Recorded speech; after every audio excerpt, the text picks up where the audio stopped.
L'invité politique de France Info jusqu'à 9 h est député de la Somme et membre du groupe La France Insoumise à l'Assemblée nationale. Renaud Dely vous pose la première question. Bonjour François Ruffin. Bonjour. Alors le pouvoir redoute de grandes violences lors de la manifestation des Gilets jaunes qui est prévue samedi à Paris. Hier, lors du débat qui a été organisé à l'Assemblée nationale, le Premier ministre Édouard Philippe a lancé un appel à la responsabilité. Ce qui est en jeu, c'est la sécurité des Français et de nos institutions. Tous les acteurs du débat public, responsables politiques, responsables syndicaux, éditorialistes, citoyens, tous les acteurs du débat public seront comptables de leurs déclarations dans les jours qui viennent. Oui, je lance ici un appel à la responsabilité.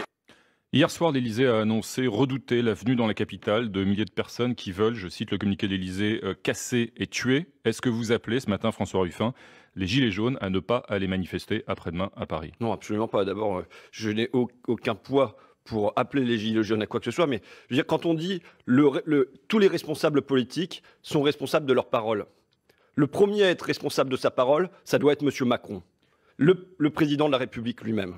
Or, aujourd'hui, vous savez, il y avait quand même cet éclair de lucidité chez Louis XVI au soir du 14 juillet, quand il lui demande « mais c'est une révolte ?» et on lui répond « non, sire, c'est une révolution ». Là, on a des Champs-Élysées qui sont en feu. Ça s'annonce pire peut-être pour samedi.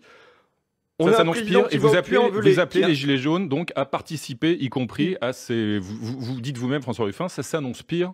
Pourquoi ne pas se tenir à l'écart des casseurs? Parce qu'ils se tiennent à l'écart des casseurs. Mais on a aujourd'hui un pouvoir qui n'entend rien, qui ne voit rien, même quand il va au Puy-en-Velay, qu'il est insulté, qu'il est hué. Moi, je vous dis, ce qui serait bien, c'est qu'à la place... Il veut la décentralisation Macron, mais qui décentralise le palais de l'Élysée chez moi, dans la Somme, ou qui le décentralise au Puy-en-Velay. Et il entendra, et il comprendra qu'aujourd'hui, il y a une rage qui traverse le pays.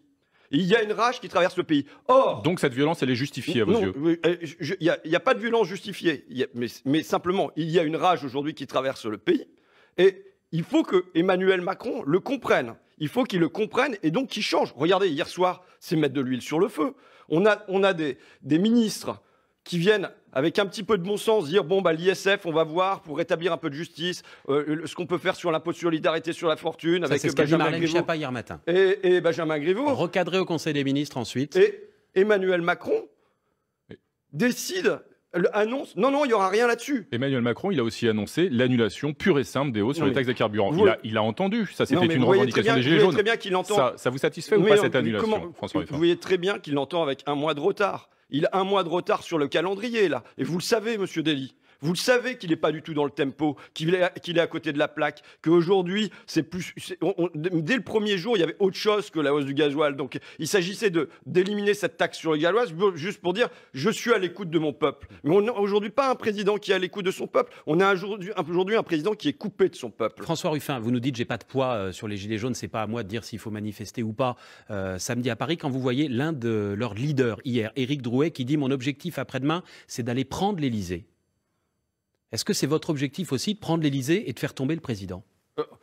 Je crois qu'aujourd'hui, la question de la démission d'Emmanuel Macron, elle doit être pesée. C'est pas la même chose, pardon. Oui, la démission... moi, je ne vais pas prendre l'Élysée avec des pics et puis tout ça. Oui. D'abord, vous savez, je ne suis pas partisan des armes parce qu'ils sont nettement plus forts. Ils ont l'armée, ils ont la police, ils ont tout ça. Donc, je ne suis pas du tout partisan de ça. Ce n'est pas comme ça que le conflit va se régler. Mais en revanche, quand on a un président de la République qui s'isole de cette manière-là, qui se met en marge de son peuple, quand on a 80% des Français qui trouvent que les mesures sont insuffisantes, quand on a un mouvement qui tient comme ça dans la durée, quand, je veux dire, la première semaine de manifestation, on a 3 lycéens là qui sont grièvement blessés. En mai 68, il n'y a pas eu un seul mort. On a des morts là. Il y a eu plusieurs morts en mai 68.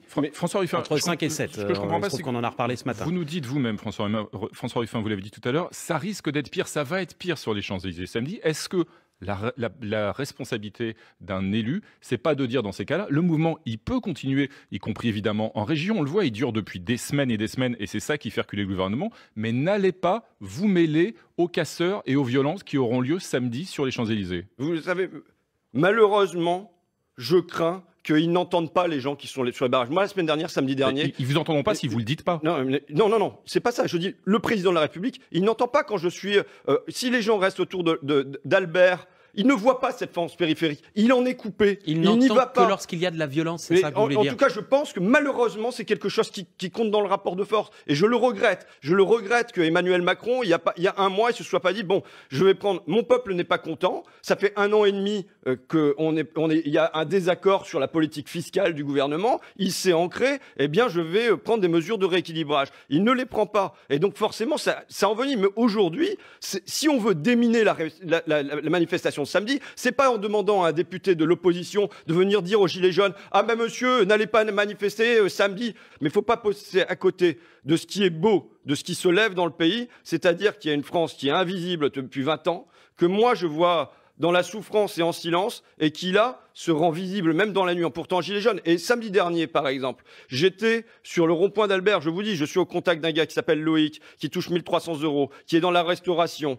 qui vient d'avoir un gamin, qui s'est endetté à hauteur de 2 000 € pour acheter des trucs pour le gamin, qui me dit, moi je ne mange qu'un repas par jour. Et malheureusement, ce genre de témoignage, j'en recueille. Auparavant, quand on me parlait de manger qu'un repas par jour ou de la faim, c'était quelque chose qui me sidérait, ça installait un silence. Et maintenant, hier, je suis avec Janine de Flics Secours, elle me dit, moi je bouffe à partir du 15 du mois, je bouffe du lait et des céréales. On a ça. Et je veux dire, la beauté de ce mouvement, c'est que ça fait du peuple une vedette. Le peuple devient un héros de cette histoire et il lui arrive d'être sur des plateaux de télévision sans qu'on y soit forcé. Cette irreprésentation populaire, cette non-représentation populaire, elle trouve là, grâce au mouvement du Gilet jaune, à s'installer sur les plateaux télé, à discuter de politique, à parler, à se parler sur les ronds-points. Et il ne faut pas oublier ça, qui est un moment de démocratie particulière que nous vivons et que je trouve, au fond, sain. Vous êtes allé, François Ruffin, le week-end dernier à proximité de l'Élysée. Vous disiez à l'instant que vous essayez de porter la parole du peuple. Vous faites ce que vous voulez, faites ce que vous pouvez. Je vous cite à l'instant. Précisément, dimanche dernier, au lendemain d'une journée de violence terrible dans Paris, vous êtes allé vous poster à côté de l'Assemblée nationale, ceint de votre écharpe tricolore, pour réclamer la démission du président de la République. Et le ministre de l'Éducation nationale, Jean-Michel Blanquer, qui était invité ici même à votre place hier, vous a répondu. On vous écoute. Que disent les Français que j'ai rencontrés ? Que M. Emmanuel Macron doit maintenant partir. Qu'il doit partir en auto, en moto, à cheval, en trottinette, en hélicoptère, mais qu'il doit partir. Qu'il doit partir avant de rendre notre pays fou. Fou de rage, complètement fou. Quand vous êtes un élu de la République et que vous permettez de mettre de l'huile sur le feu pour tirer des conclusions non républicaines, je pense qu'il y a en effet un vrai problème. Ça, c'était la réponse de Jean-Michel Blanquer. Oui, mais moi, je viens rapporter ce qu'on me dit tous les jours. Et ce que les préfets disent. Les préfets disent, remontent la même chose au président de la République. S'il veut bien les entendre eux-mêmes. Il est plus légitime à vos yeux, Emmanuel Macron, il n'est plus légitime aujourd'hui. Je pense que sa légitimité est fortement questionnée. Oui, évidemment. Bon. Et sur la base de quoi, François Ruffin? Des sondages d'opinion? Sur la base, entre autres, des sondages d'opinion, d'un mouvement qui dure depuis un an. À partir de quel taux de popularité on décide? Non, mais c'est pas seulement le taux de popularité, c'est qu'il ne peut pas aller dans un endroit. Vous savez, moi, je crois qu'au-delà du taux d'impopularité, ce qui compte aujourd'hui, c'est le décrochage avec les classes populaires, qui est un décrochage massif, qui fait que... Comment vous le mesurez? Comment je le mesure? Mais vous allez n'importe où, allez au Puy-en-Velay. Je vais préciser ma question, François Ruffin. Où est-ce que vous mettez la barre pour décider qu'un président doit démissionner? Avec des sifflets? Combien de sifflets? À quel pourcentage dans les sondages? Il y a 7000 personnes aujourd'hui, d'après les décomptes du ministère de l'Intérieur, qui étaient hier sur les ronds-points. 7000 gilets jaunes doivent décider du sort du chef de l'État. Pour moi, le président doit changer ou on doit changer de président. Dans ce pays, l'arrogance porte un visage, c'est celui d'Emmanuel Macron. L'injustice porte un visage, c'est celui d'Emmanuel Macron. Quoi qu'on en pense, François Ruffin, il a été élu pour 5 ans. Oui. Et on est au bout de 18 mois de quinquennat. Non, mais... Qu'est-ce qui justifierait qu'il quitte le pouvoir au bout de 18 mois? Il y a des à part votre volonté. Non, il y a ma volonté, il y a une chose, il y a la volonté du peuple à un moment. Il y a la volonté du peuple quand tous les gens sentent quoi? Sentent que Emmanuel Macron a mené, depuis 18 mois, une politique injuste. Évidemment injuste. C'est-à-dire quoi? C'est-à-dire, on supprime l'impôt de solidarité sur la fortune pour les plus riches, la flat tax, l'exit tax, des petites bricoles comme le secret des affaires. De l'autre côté, on relève la CSG sur les retraités les plus modestes. On enlève des APL pour les locataires modestes. Si c'est le cas, François Ruffin, en démocratie, il y a des élections pour le sanctionner. Oui, mais d'accord, mais là, il n'y a pas de mandat révocable. Je le regrette. Vous savez que mon mandat est révocable. Il se trouve que la Constitution aujourd'hui, elle ne le prévoit pas. Il n'y a pas de mandat révocable. Mais à un moment, le président de la République, il ne peut pas foncer droit dans le mur de l'injustice. Il ne peut pas ne pas entendre des signaux. Les signaux, ils sont quand même clairs. Les signaux, ce sont ces manifestants qui se trouvent quand même dans plein d'endroits en France. Ce sont ces sondages d'opinion. C'est le fait que quand il se déplace dans un endroit, il a fait sa tournée mémorielle, partout, il est insulté ou hué. Il y a quand même des signaux qui aujourd'hui sont clairs qu'il y a un besoin de changement. Je veux dire, il a cette chance de vivre à Paris, Emmanuel Macron. Il a cette chance, mais vous vivez aussi à Paris. Il a cette chance de vivre dans un Paris où 46% des gens sont satisfaits d'Emmanuel Macron. Le problème, c'est Paris et les Parisiens, c'est ce que vous dites ? Paris est en tout cas un point de blocage d'une situation qui a enflé dans le pays. François Ruffin, avec les critères que vous venez d'énoncer, il n'y a pas un président depuis le général de Gaulle qui aurait terminé un mandat. Non, mais... De Gaulle aurait démissionné en 68. Au moment du CPE, on aurait perdu un autre. Nicolas Sarkozy. Mais regardez, au moment du CPE... Dans ce cas-là, ça sert à quoi de voter à la présidentielle si, de toute façon, dès que les sondages baissent et qu'il y a du monde dans la rue, vous dites les présidents doivent partir? Pardon, je me fais un peu l'avocat de la Ve République, mais il y a un petit peu de ça quand même. Le premier truc, ce que je dis à Emmanuel Macron depuis maintenant 1 mois et demi, c'est qu'il doit changer de politique. C'est la première chose. Mais oui, mais c'est pas la même chose que de dire qu'il doit partir. Non, mais attendez. Quand il annule les taxes, vous me laissez parler ou pas? Vous me laissez parler. Parce que sinon, on est deux, vous êtes tout seul. La parole est à François Ruffin. Vous avez plus d'un invité. Vous faites le débat tous les deux et puis vous êtes tranquille. Allez-y, François Ruffin. Donc, moi, ce que je dis, c'est le président doit changer de politique. Ça fait 1 mois et demi que je dis ça, en pointant 3 choses claires et qui auraient été faites dès le début, on n'en serait pas là. On n'en serait pas là. Premièrement, suppression, retour de l'impôt de solidarité sur la fortune. Deuxièmement, annulation de cette taxe gasoil. Troisièmement, on supprime le crédit d'impôt compétitivité emploi, on récupère ces 40 milliards, on fait de la rénovation thermique avec. Ces 3 mesures simples. 3 mesures qui étaient dans le programme d'Emmanuel Macron. Ces 3 mesures simples auraient été prises il y a 1 mois, la crise était déminée. On ne peut pas dire, les gens ont voté. En plus, ils ont voté dans quelles conditions ? Ils ont voté dans quelles conditions? C'est-à-dire un passage au premier tour, un deuxième tour où il y a une opposition à Marine Le Pen. C'est quand même la réalité de ce vote. Il y a plein de gens qui n'ont pas voté pour Emmanuel Macron. Il n'y a pas de députés insoumis qui ont été élus face à des candidats ou des candidates du Front National? En tout cas, ce n'est pas mon cas. D'accord? Non, mais je vous pose pas la question. Il n'y a aucun député de la France Insoumise élu face au Front National. Ça doit poser des questions sur le mandat qu'on a pour appliquer de manière brutale ce programme pendant 18 mois. Et quand les gens ne sont pas d'accord, comme hier, on ne peut pas entendre le Premier ministre Édouard Philippe qui vient dire « le cap est bon ». Le cap n'est pas le bon. Et si jamais, moi, je ne viens pas le dire, et si jamais il n'y a pas il est entouré d'une cour qui lui dit le cap est bon, le cap est bon, le cap est bon, mais on fonce droit dans le mur de l'injustice. Et la rage qu'il y a dans le pays, eh bien, vous l'accélérez. Ceux qui jettent de l'huile sur le feu, c'est ceux qui viennent dire le cap est bon, le cap est bon, le cap est bon, quand dans le pays, il y a 80% des gens qui pensent que le cap n'est plus bon et qu'on est en train de s'asseoir sur ce que eux pensent. Renaud Dely. François Ruffin, vous évoquez la rage qu'il y a dans le pays à l'endroit d'Emmanuel Macron. Cette rage, vous la perceviez avant même son élection, puisqu'on se souvient que vous aviez publié dans Le Monde le 4 mai 2017, avant l'élection d'Emmanuel Macron, une lettre ouverte à un futur président déjà haï. Je vous cite, vous répétiez une douzaine de fois en 30 lignes, vous êtes haï, vous êtes haï, vous êtes haï. Vous faisiez là aussi le porte-parole de la haine que vous entendiez à l'endroit d'Emmanuel Macron avant même qu'il soit élu. Est-ce que vous-même, vous avez de la haine pour Emmanuel Macron? Non. Donc quand vous entendez des gens qui vous disent qu'ils haïssent Emmanuel Macron, qu'est-ce que vous leur dites? Eh bien, je m'applique. Et vous savez, je vais sur les ronds-points. Et quand on me parle de violence, y compris de désir de meurtre, je dis que c'est pas comme ça que ça va se résoudre. J'essaye de tempérer, de modérer, mais voilà. Vous n'avez pas de haine pour Emmanuel Macron? Non, mais maintenant, il porte pour moi le visage de l'injustice. Et une injustice menée avec arrogance. Quand on vient dire aux gens que ce sont des gens qui ne sont rien, qui n'ont qu'à traverser la rue, il est le président d'un pays qu'il ne connaît pas et qu'il méprise. Voilà. Et ce que j'écrivais dans Le Monde... Là, vous pensez que vous participez à l'apaisement quand vous tenez ces propos? Non, mais je viens dire, il faut le comprendre. Il faut comprendre ce que ressentent les gens. Et quand je viens dire ça, il y a 1 an et demi, je viens poser un problème qui est celui du divorce d'emblée entre Emmanuel Macron et les classes populaires, qui est traduit dans les urnes. Et si ensuite, dans les premiers temps de son mandat, Emmanuel Macron ne tient pas compte de cette réalité-là, qu'est-ce qu'il fait? Il fait que ce qui est en germe devient une moisson. C'est assis sur toutes les institutions des corps intermédiaires, les syndicats, même l'armée, le Parlement, les mairies. et on se retrouve avec un président isolé, eh bien là, à ce moment-là, il faut changer. Et le problème, c'est qu'il est habité d'une démesure. Vous savez, l'hubris dénoncé par Gérard Collomb. En son temps. Vous parlez comme Gérard Collomb. Je l'avais déjà dit avant, enfin, je ne cherche pas d'avoir de copyright là-dessus. C'est pas ce que j'ai dit. Mais cette hubris des héros grecs qui se prennent pour des dieux.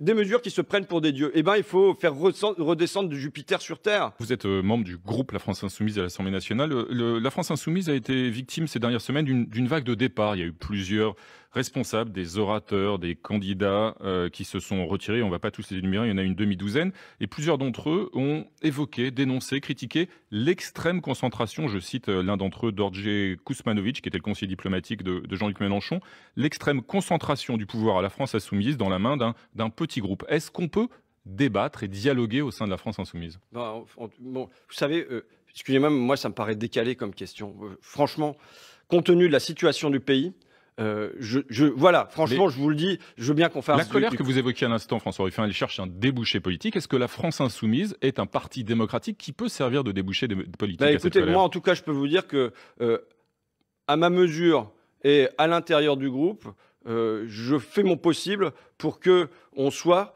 en phase avec ce qui se déroule dans le pays et pour qu'on y injecte du progressisme. Que le seul débouché politique à cette colère ne soit pas le Front National.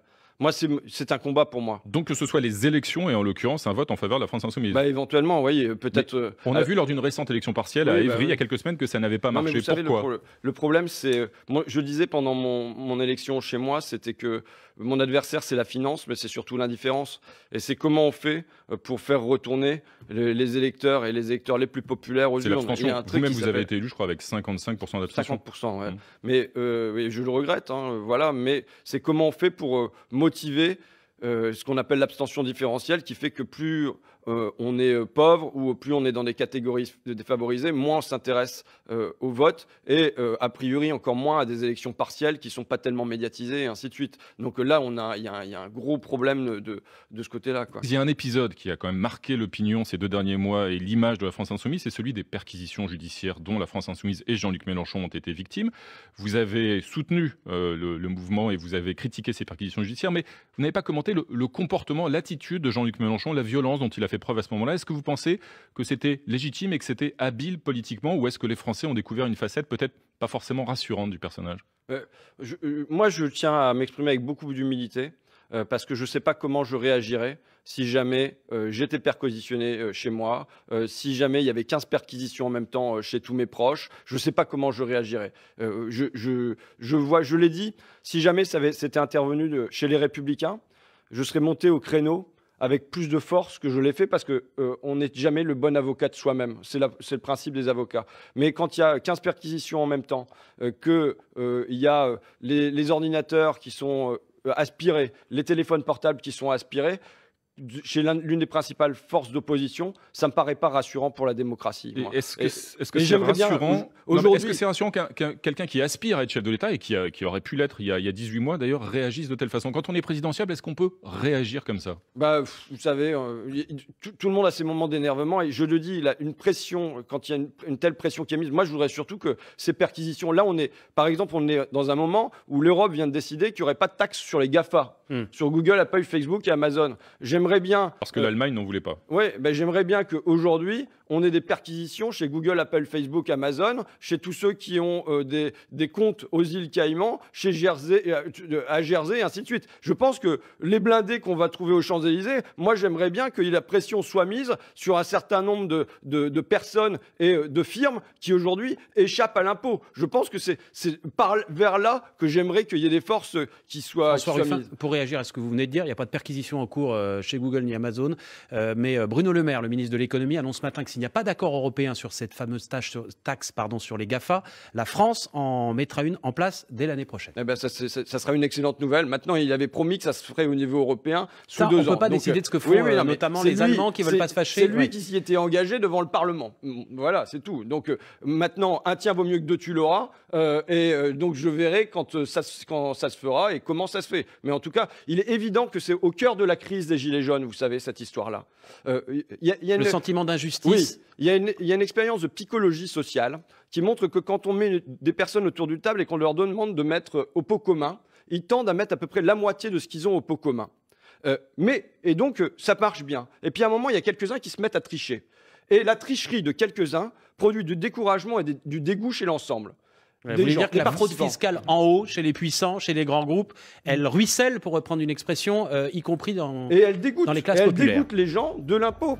Oui, parce qu'ils le ressentent comme injuste. Donc les premiers de cordée doivent être exemplaires. Et la seule manière, justement, de rétablir dans ces expériences de psychologie sociale la confiance, c'est des sanctions. Ce sont des sanctions. Et il est évident qu'aujourd'hui, il faut des impôts justes. Et des impôts justes, c'est des impôts qui doivent peser d'abord sur les grosses firmes, alors que les petites entreprises, elles payent plus d'impôts proportionnellement que les grosses firmes, et qui doivent peser d'abord sur les plus riches de ce pays. Non pas pour les sanctionner, mais parce que ça sera juste fiscalement. Et c'est ce profond sentiment d'injustice. Et alors, il faut se rappeler, pourquoi Emmanuel Macron ne veut pas revenir... D'un mot, si vous voulez bien, mais vraiment d'un mot. Oui. Pourquoi Emmanuel Macron ne veut pas revenir sur l'impôt de solidarité sur la fortune? Parce que c'est ce qu'il a promis dîner après dîner à ses mandataires, à ceux qui lui signaient des chèques. C'est tout simplement ça. Dîner d'affaires après dîner d'affaires, il leur a promis... C'était dans son programme, il a été élu avec cette mesure dans son programme. Et on s'arrêtera là-dessus, messieurs, si vous voulez bien. Merci François Ruffin d'être venu ce matin sur France Info.